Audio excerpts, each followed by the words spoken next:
नमस्कार छात्रों, आप सभी का हमारे इस प्लेटफॉर्म इफेक्टिव फ्लाइंग पर स्वागत है। छात्रों, आज मैं आप सबके लिए यूपीएसआई, जैसा कि आप नाम से सुनकर बहुत खुश हो रहे होंगे कि Uttar Pradesh police sub inspector की वैकेंसी आ गई है। आप सब देख लीजिए, 9,534 post, 9,534 post total post UPSI में 9,534 पोस्ट आ गई है। आप सभी यूपी वाले बच्चों के लिए सबसे बड़ी खुशखबरी, जिनकी एज 21 साल से लेकर 28 साल के बीच में है, यानी कि मिनिमम एज यहाँ पर 21 साल रखी गई है और मैक्सिमम एज 28 साल रखी गई है। इसके बावजूद भी कुछ कैटेगरी वाइज आपको रिलैक्सेशन भी मिल रहा होगा। तो आप सब समझ रहे होंगे ना कि 9,534 वैकेंसी आ गई। आप सबको इस बार जी जान लगाकर मेहनत करके पढ़ाई करनी है और उत्तर प्रदेश में डबल स्टार लगा करके ही आपको घूमना है। समझ रहे हैं ना आप सब? तो अभी मैं इस वैकेंसी को पूरा डिटेल करता हूँ, इनके कोर्स के बारे में, सिलेबस के बारे में सब कुछ डिटेल बताता हूँ आप सबको कि किस तरीके से आपको पढ़ना है, कैसे आपको अपनी प्रिपरेशन करनी है और प्रिपरेशन कब स्टार्ट कर देनी चाहिए। प्रिपरेशन को अभी स्टार्ट कर देना चाहिए या प्रिपरेशन को जिस डेट से आप फॉर्म अप्लाई करेंगे उस डेट से स्टार्ट करेंगे। आप सबको समझना होगा, है ना, कि आप कब से अप्लाई कर रहे हो। इसको भी बताऊंगा कि एप्लीकेशन स्टार्ट कब से हो रहा है।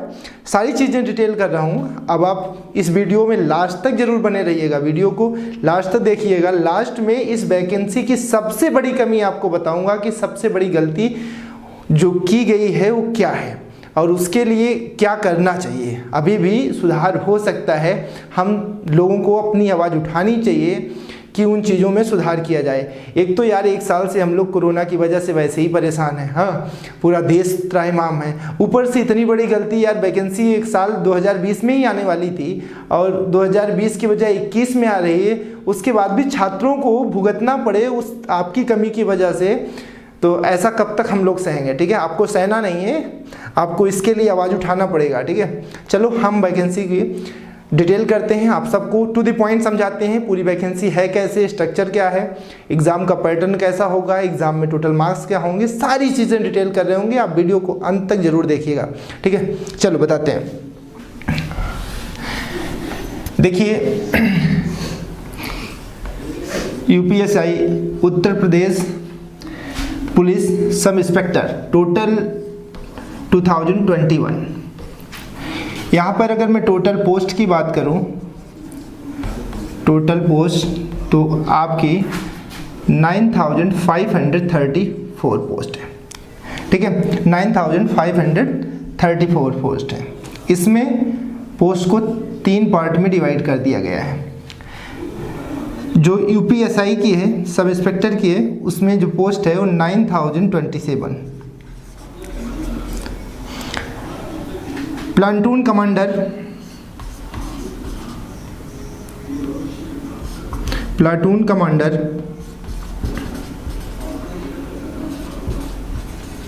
की जो टोटल पोस्ट है 484 और फायर ऑफिसर, फायर ऑफिसर की जो पोस्ट है वो 23 पोस्ट है। एसआई की जो पोस्ट है 9,027, 9,027 पोस्ट है। प्लाटून कमांडर की जो पोस्ट है वो 484, 484 पोस्ट है। और फायर ऑफिसर की जो पोस्ट है वो 23 पोस्ट ओनली। इन सभी के लिए जो एलिजिबिलिटी है, इन सभी पोस्ट के लिए जो एलिजिबिलिटी है वो है बैचलर डिग्री। कैसी डिग्री? एलिजिबिलिटी, एलिजिबिलिटी क्राइटेरिया क्या है? Bachelor degree, bachelor degree in any stream. आप किसी भी विषय से बैचलर डिग्री किए हैं, आप इसके लिए एलिजिबल हैं। आप भारत की किसी भी यूनिवर्सिटी से या उत्तर प्रदेश की किसी भी यूनिवर्सिटी से, भाई कुछ आउट ऑफ स्टेट के भी होंगे, वो भी अप्लाई कर सकते हैं, उनको भी रिलैक्सेशन मिलता है, कुछ परसेंटेज होती है सीटें। Bachelor degree in any stream, किसी भी विश्वविद्यालय से आप उत्तर प्रदेश के अगर आप बैचलर डिग्री लिए हैं किसी भी स्ट्रीम से, चाहे वो बीए किए हों, चाहे बीएससी किए हों, चाहे कॉमर्स का हो, कोई भी कोर्स किए हों, ठीक है, ग्रेजुएशन होना चाहिए, ग्रेजुएशन मैंडेटरी है, आप ग्रेजुएट होने चाहिए। अगर आप ग्रेजुएट हैं तो इस फॉर्म को भरने के एलिजिबल हैं। ठीक है, फिर से एक बार बता देता हूँ, टोटल पोस्ट 9534 है, उसमें एसआई की 9,027 है, प्लाटून कमांडर की 484 पोस्ट है और फायर ऑफिसर की 23 पोस्ट सिर्फ है। सबके लिए स्नातक होना जरूरी है, सभी पोस्ट के लिए आपको स्नातक होना जरूरी है, ठीक है। इसके बाद मैं आपको लिए चलता हूँ एथिव पोस्ट के बारे में। लेकिन अब बात करते हैं जो एप्लीकेशन ऑनलाइन अप्लाई कर पाओगे, ऑनलाइन आप लोग अप्लाई कर पा रहे होगे 1 अप्रैल 1/4/2021 से। 1 अप्रैल 2021 से आप इस फॉर्म को ऑनलाइन अप्लाई कर पाओगे। फॉर्म का भी नोटिफिकेशन आया है और जो लास्ट डेट आपकी होगी, जो लास्ट डेट होगी वो 30 अप्रैल 21 होगी। 30 अप्रैल 21 को रात 12 बजे तक आप फॉर्म को अप्लाई कर पाओगे, ठीक है, समझ रहे हो ना। और अगर मैं फॉर्म फीस की बात करूं, फॉर्म की जो फीस है वो सभी कैटेगरी के लिए, चाहे वो जर्नल हो, चाहे वो ओबीसी हो, चाहे एससी, एसटी या फीमेल, सभी के लिए 400 रुपीज़।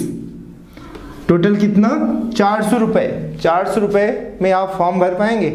400 रुपीज़ में आप इस फॉर्म को अप्लाई कर रहे होंगे, ठीक है। 400 रुपये में आप फॉर्म भर लेंगे यूपीएसआई का और इंस्पेक्टर बन जाएंगे, ठीक। तो ये तो फॉर्म के बारे में था और मैंने डेट के बारे में बता दिया।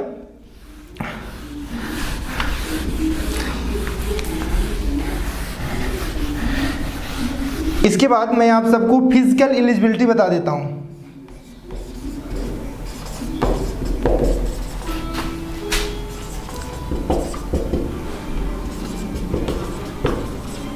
फिजिकल एलिजिबिलिटी, सबसे पहले फिजिकल एलिजिबिलिटी मैं मेल की बताता हूँ।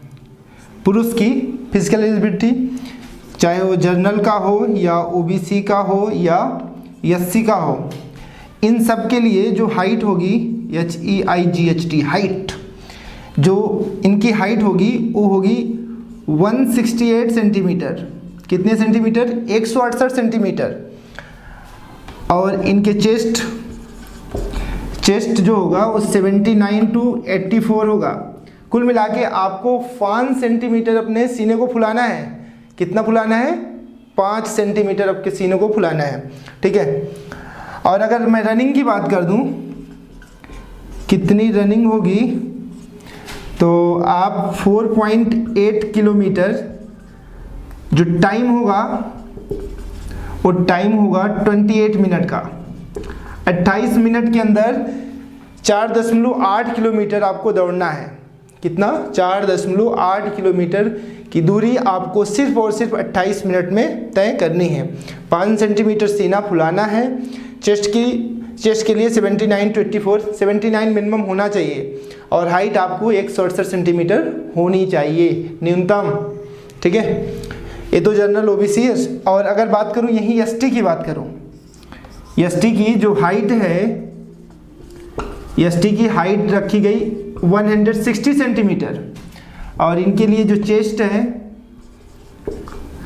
वो आपका 77 to 82, 5 सेंटीमीटर इनको फुलाना है, बट इनके लिए न्यूनतम 77 है, 77 है, ठीक है। रनिंग सेम करनी है इनको, 4.8 किलोमीटर ही दौड़ना है और 28 मिनट में ही दौड़ना है, बट इनके लिए हाइट थोड़ी सी कम कर दी गई, 160 कर दिया गया और थोड़ा सा चेस्ट भी कम कर दिया गया है, ठीक है, सीना भी। तो मेल की बात थी। अब यहीं पर मैं फीमेल डिस्कस कर लेता हूँ, नोट करना हो कर लेना। फीमेल की बात कर लूँ, यहीं पर मैं अगर फीमेल की बात करूँ, फीमेल कैंडिडेट की मैं बात करूँ, जर्नल, ओबीसी और एससी, इन सब के लिए जो हाइट रहने वाली है, जो हाइट रहने वाली है 152 सेंटीमीटर। चेस्ट का यहाँ पे कोई काम नहीं है। और वेट की बात कर लेते हैं। वेट, भार, इनका भार जो न्यूनतम होगा 40 किलोग्राम, न्यूनतम 40 ग्राम। 40 किलोग्राम लड़कियों का भार होना चाहिए कम से कम। और इनकी जो रनिंग होगी, रनिंग की बात करूं तो रनिंग इनके लिए है 2.4 किलोमीटर, वो भी 16 मिनट में, 16 मिनट में। लड़कियों के लिए जो रनिंग है वो 2.4 किलोमीटर है, कितने मिनट में? 16 मिनट में, ठीक है। और यहीं पर अगर एसटी फीमेल की बात कर लूँ तो उनके लिए जो हाइट रखी गई है वो 147 सेंटीमीटर। क्या हाइट? 147 centimetre, correct. इतनी बातें आपको क्लियर हो गई। मैंने एलिजिबिलिटी डिस्कस कर लिया, फिजिकल एलिजिबिलिटी डिस्कस कर लिया, और टोटल वैकेंसी के बारे में बता दिया, एप्लीकेशन स्टार्ट कब से हो रहा है इसके बारे में बता दिया, फीस कितनी लगेगी ये भी बता दिया फॉर्म भरने के लिए, ठीक है।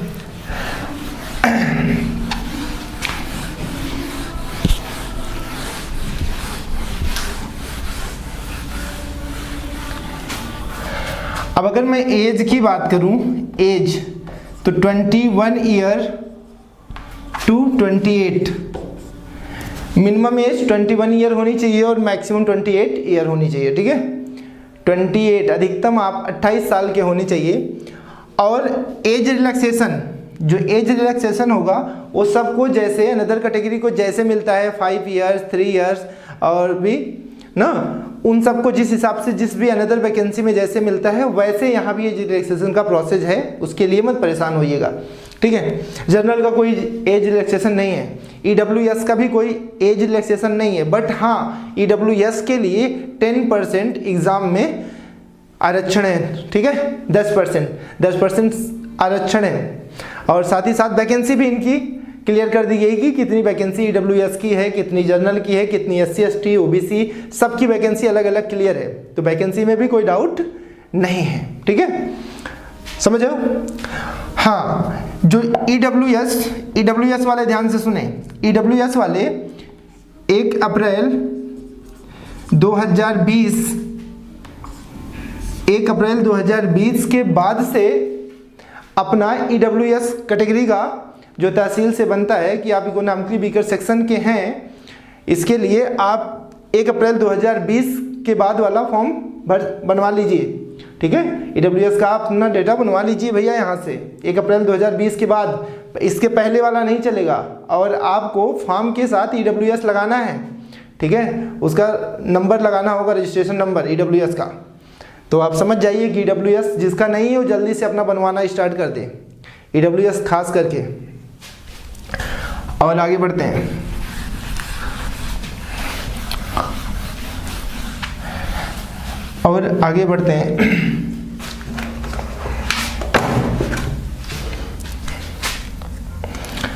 हाँ, जो सबसे इंपॉर्टेंट पॉइंट था एज लिमिट का। एज लिमिट इन्होंने जो कंसीडर कर रहे हैं लोग, 1/7/1993 से 1/7/2000, मतलब 1/7/1993 के बाद जन्म हुआ हो और 1/7/2000 के बीच में हुआ हो, ठीक है। मतलब 1/7/1993 से पहले वालों का इसमें कोई चांस नहीं है। देखो यहाँ सबसे बड़ी गलती इन्होंने कर दिया है। मान लो अभी जिस बच्चे का मार्च में या मई में या जून में या अप्रैल में, ठीक है, समझ रहे हो, जिनका अप्रैल में 1 अप्रैल के बाद मान लो 10-15 अप्रैल के तक उनका कंप्लीट हो रहा है, उनकी तो ये समस्या है। मान लीजिए कुछ बच्चे ऐसे होंगे जिनकी एज जो है वो 15 अप्रैल को कंप्लीट होगी, 15 अप्रैल 2021 को वो 28 साल को कंप्लीट हो जाएंगे, ठीक है। लेकिन फॉर्म कब से भरा जा रहा है? 1 अप्रैल से। तो ऐसा क्यों? एज जो फॉर्म जब से आ रहा है इसी डेट को कंसीडर करें। पहली चीज़, मान लीजिए कुछ बच्चे इन्होंने जुलाई से काउंट किया है, जुलाई से काउंट किया, इसको फॉर्म जब से फिलअप हो रहा है तब से काउंट करना चाहिए था। और नहीं तो जिनका मई में होगा उनके लिए भी समस्या है, जून में जिनका कंप्लीट हो रहा होगा वो बेचारे भी नहीं भर पाएंगे। हाँ, तो ऐसी तो बहुत बड़ी समस्या कर दी गई है ये चीज़ें। चूँकि ये फॉर्म 2020 में आना चाहिए था, 1 साल वैसे ही डिले हो गया, उसमें से एज भी तुम डिले करते जा रहे हो। यार कर क्या रहे हो भाई, ये चीज़ें क्यों डिले इतना हो रही हैं? 1 साल वैकेंसी आप डिले करते चले गए, वैकेंसी को खूब डिले किए और अब जाके वैकेंसी दे रहे हो और एज काउंट कर रहे हो जुलाई से। जिन बच्चों का जुलाई तक 28 साल पूरा होगा उनका क्या? अब फॉर्म आप फिलअप करवा रहे हो 1 अप्रैल से। तो ये चीज़ें थोड़ा ध्यान से देखिए और इस पर बात समझिए आप अपने आप को। जिनकी एज अभी अप्रैल, मई, जून, 1 अप्रैल के बाद कंप्लीट होने वाली, उनके लिए तो समस्या है, 1 अप्रैल को ही फॉर्म ना भर लें, उनके लिए भी तो ये समस्या है। ठीक है, ये चीज़ें समझ लीजिए और ये सबसे बड़ा पॉइंट है आपको रेज करने के लिए। ठीक है, आप समझिए इस बात को, आप इस पॉइंट को रेज कर सकते हो। चलो अब मैं एग्जाम पैटर्न की बात करता हूं। किसकी बात करता हूं? अच्छा, पेपर का जो टाइम ड्यूरेशन होगा वो 2 आवर्स का होगा। 2 घंटे का पेपर होगा, 120 मिनट आपको टाइम दिए जाएंगे। और पेपर का जो मोड होगा ऑनलाइन पेपर होगा। ऑनलाइन पेपर होगा। कैसा पेपर होगा? ऑनलाइन। पेपर का जो मोड होगा वो ऑनलाइन होगा और जो टाइम ड्यूरेशन होगा वो 2 आवर्स का होगा। 2 घंटे का पेपर होगा और ऑनलाइन मोड में होगा। ठीक है, ये बातें समझ गए?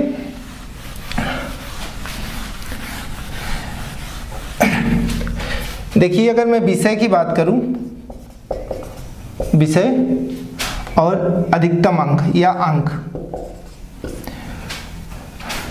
तो सबसे पहला जो विषय है वो है मूल विधि।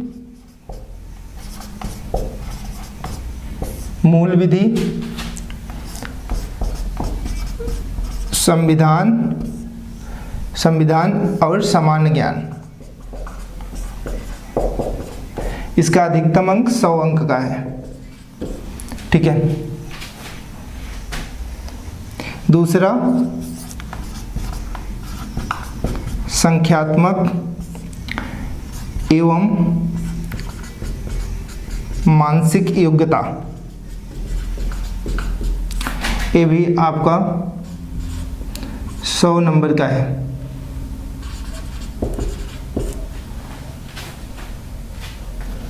ठीक है, तीसरा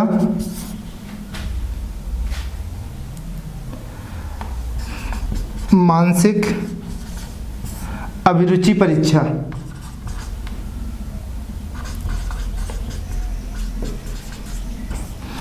मानसिक अभिरुचि परीक्षा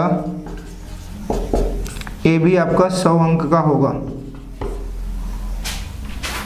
चौथा बुद्धिलब्ध परीक्षा।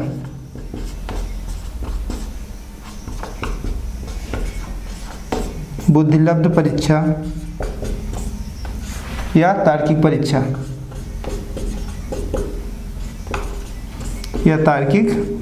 बुद्धिलब्ध परीक्षा या तार्किक परीक्षा भी 100 अंक का होगा। कुल योग जो होगा पेपर का वो होगा 400 अंकों का। कितने अंकों का? 400 अंकों का योग होगा, 400 अंक होगा। ठीक है, ये आपका सिलेबस है। मूल विधि, संविधान, सामान्य ज्ञान, संख्यात्मक एवं मानसिक योग्यता 100 अंक, मानसिक अभिरुचि परीक्षा ये आपका 100 अंक, बुद्धिलब्ध परीक्षा एवं तार्किक परीक्षा भी 100 अंक का होगा।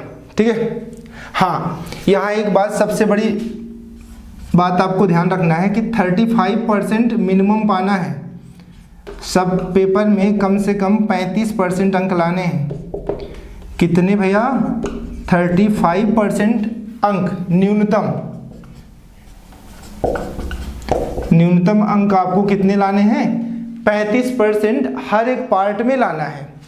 और ओवरऑल संपूर्ण में, अगर मैं पूरे में बात करूं, संपूर्ण में तो आपको 50% अंक लाना ही होगा। मतलब 400 में 200 अंक पाना ही पाना है और प्रत्येक सब्जेक्ट में आपको 35% अंक लाना ही लाना है यदि आप ऑनलाइन परीक्षा को या अपनी इस परीक्षा को पास होना चाहते हो तो। इसलिए सभी सब्जेक्ट पर, सभी विषय पर विशेष रूप से फोकस करिएगा, हर सब्जेक्ट को उतना ही वैल्यू दीजिएगा, मतलब किसी को हल्के में मत लीजिएगा। सभी पर आपको 35% नंबर लाने हैं, ओवरऑल 50% नंबर लाना है। ये दोनों कंडीशन फुलफिल होनी चाहिए, तभी आप परीक्षा को पास कर पाओगे, नहीं तो दूसरी स्टेज में आपको जाने नहीं देंगे, मतलब फिजिकल स्टेट में आप नहीं जा पाओगे।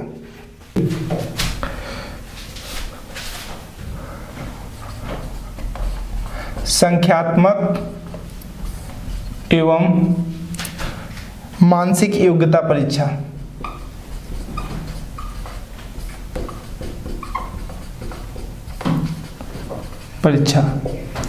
जिसका 100 अंक होगा।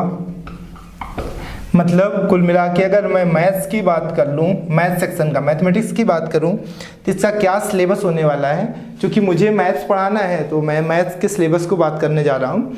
और मेरे इसी चैनल पर परसेंटेज स्टार्ट हो चुका है, आप सब अभी से पढ़ना शुरू कर दीजिए। और मैं गारंटी के साथ कहता हूँ आप सभी को पूरी की पूरी अरिथमेटिक इस एग्ज़ाम से पहले ही पढ़ा के ख़त्म कर दूंगा, और बेहतरीन बिना फार्मूले के पूरी अरिथमेटिक आप बिना फार्मूले के सीख जाओगे। ठीक है, चलो इसके मैं सिलेबस की बात कर दूं तो सबसे पहला जो चैप्टर होगा वो होगा नंबर सिस्टम। नंबर सिस्टम, संख्या पद्धति,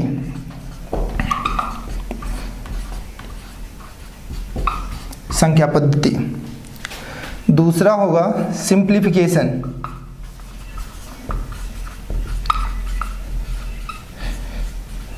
सरलीकरण। तीसरा चैप्टर जो होगा डेसिमल एंड फ्रैक्शन,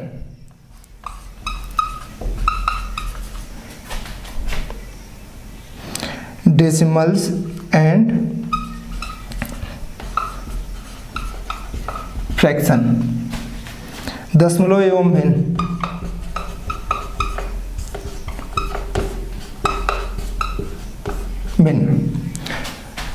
जो चौथा चैप्टर होगा वो आपका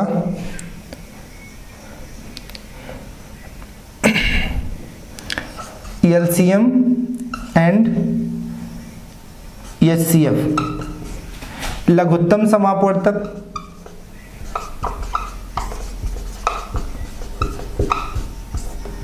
एवं महत्तम समापवर्त। ठीक है, लघुत्तम एवं महत्तम समापवर्त। ठीक है भैया, ठीक है। और अगर मैं 5वें चैप्टर की बात करूं,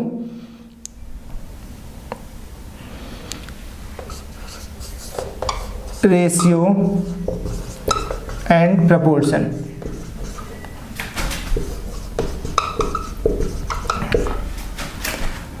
अनुपात एवं समानुपात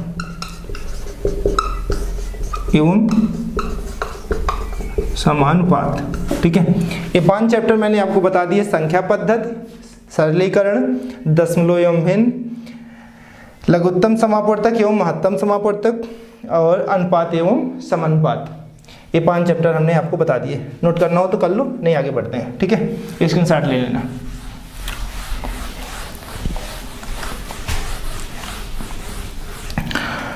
और आगे बात कर लेते हैं। तो नेक्स्ट जो 6 चैप्टर होगा वो परसेंटेज, प्रतिशत।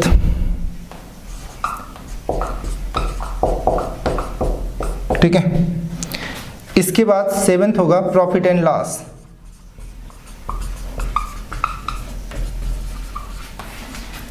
लाभ एवं हानि।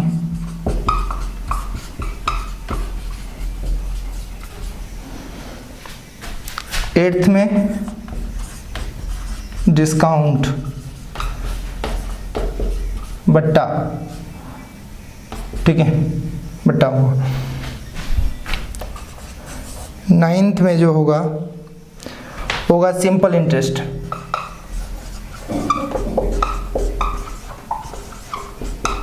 साधारण ब्याज।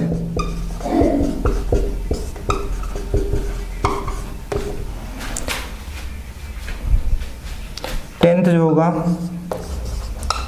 कंपाउंड इंटरेस्ट,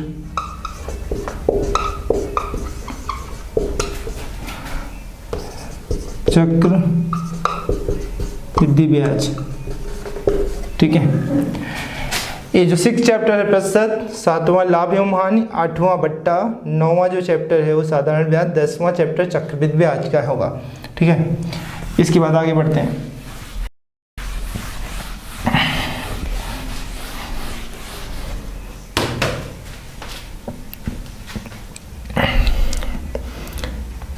11वां चैप्टर है पार्टनरशिप,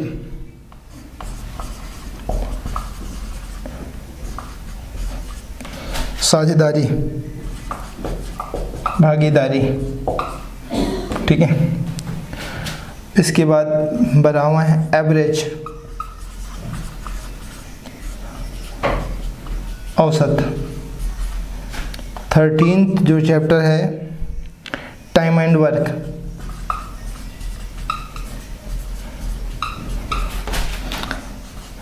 कार्य एवं समय। 13th। 14th है time and distance,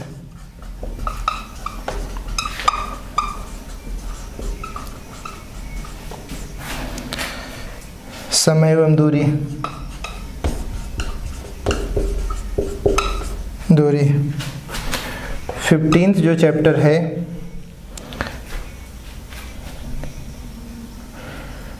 use of tables and graph,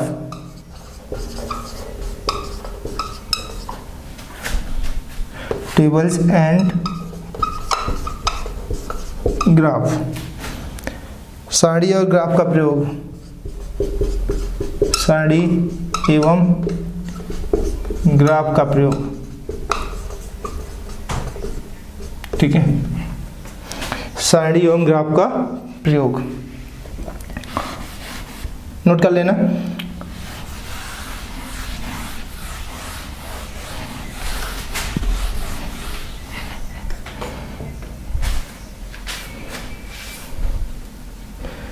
इसके बाद आपको पढ़ना है मेंसुरेशन,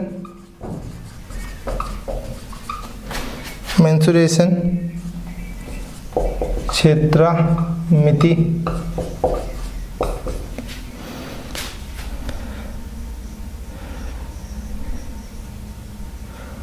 इसके बाद जो चैप्टर पढ़ना है अरिथमेटिकल कंप्यूटेशन,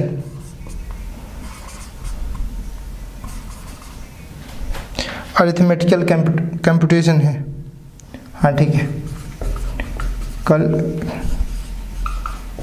कंप्यूटेशन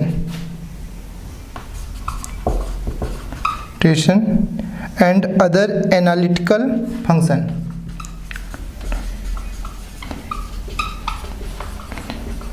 कल फंक्शन। ठीक है,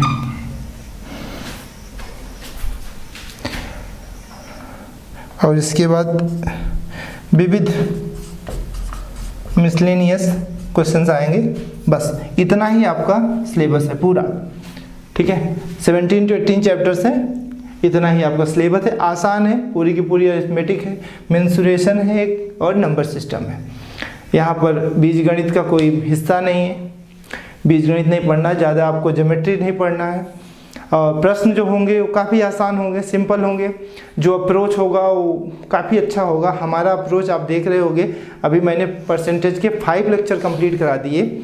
उन 5 लेक्चर में मैंने आपको बेसिक्स से लेकर के हर एक चीज़ समझाने की कोशिश किया है कि आप कैलकुलेशन में कहाँ मिस्टेक कर रहे होगे, आपका वो भी डाउट ख़त्म हो जाएगा। आप हमारी सिर्फ वीडियो को देखिए और आपका जो कैलकुलेशन की डाउट होगी वो भी ख़त्म हो जाएगी। हम हर स्टेप पर कैसे ट्रांसफॉर्म करते हैं, कैसे ऐड करते हैं, कैसे सब्ट्रैक्ट करते हैं, क्या चीज़ कहाँ पर अप्लाई करते हैं, ऐसा मैंने क्यों किया, इन सारी बातों को हम अपने सिलेबस में डिस्कस कर रहे होते हैं जब हम क्वेश्चन को सॉल्व करते हैं। मैं ये मान के चलता हूँ कि हर एक बच्चा, हर एक छात्र जो हमसे सीख रहा है वो बेसिक से सीख रहा है, मतलब ऐसा सीख रहा है कि उसे कुछ भी गणित नहीं आती होगी, वो भी सीखने की अगर कोशिश करेगा तो ज़रूर सीख जाएगा।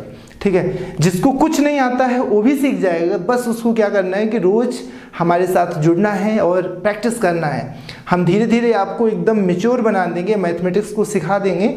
चलो, तो ये सिलेबस था और आप सभी को बधाई हो कि आप 2021 में एक नौकरी लेकर के आएंगे, वो भी यूपीएसआई की, जिनकी सबसे बड़ी ज़रूरत रही होगी, जो सोचे होंगे कि मुझे यूपीएसआई में जाना है, उनके लिए है, ठीक है। जिनकी चाहत ही है कि मुझे उत्तर प्रदेश का इंस्पेक्टर बनना है, ठीक है, सब इंस्पेक्टर बनना है, सॉरी, तो जिनको सब इंस्पेक्टर बनने की चाहत थी, बहुत दिन से संजोए थे, अब उनके लिए टाइम आ गया, वो अपनी पढ़ाई आज से ही स्टार्ट कर दें। और आज चूँकि सिलेबस है, नोटिफिकेशन में पूरा सिलेबस है, आप सरकारी रिजल्ट पे जा कर के वहाँ डाउनलोड करके भी दे सकते हैं। तो जो सबसे बड़ा पॉइंट था एज का, आप लोग उसको विशेष ध्यान दीजिएगा। एज की सबसे बड़ी गलती की गई है।